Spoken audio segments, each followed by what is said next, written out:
સુરતના હજીરા વિસ્તારમાં પર્યાવરણ જાળવણીનો જિંદગી જીવદયા અભિયાન ટ્રસ્ટ અને હજીરા પોલીસના સંયુક્ત ઉપક્રમે નવચેતન વિદ્યાલય ખાતે વૃક્ષારોપણ કાર્યક્રમ યોજાયો હતો, જેમાં વિદ્યાર્થીઓ, પોલીસ અને ગ્રામજનો મોટી સંખ્યામાં જોડાયા હતા.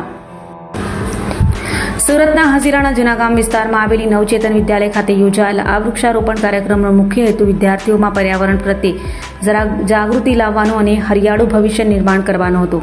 કાર્યક્રમમાં હજીરા પોલીસ સ્ટેશનના પીઆઈ પરમાર, પોલીસ સ્ટાફ, શાળાના આચાર્ય, વિદ્યાર્થીઓ તેમજ જિંદગી જીવદયા અભિયાન ટ્રસ્ટના પ્રમુખ દીપભાઈ મહેતા અને તેમની ટીમ ઉપસ્થિત રહી હતી.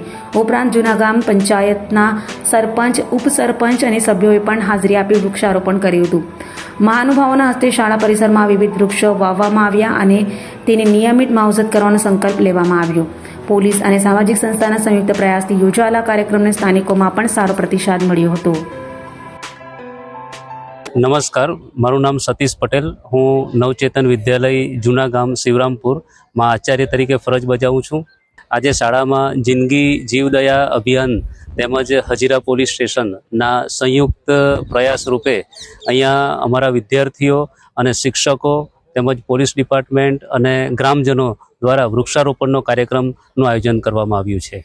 હાલનો જે સમય છે, વૈશ્વિક તાપમાન દિવસે દિવસે જે રીતે વધતું જાય છે, તે જોતા આજના સમયની અંદર વૃક્ષો એ આપણા માટે ખૂબ જ જરૂરી છે.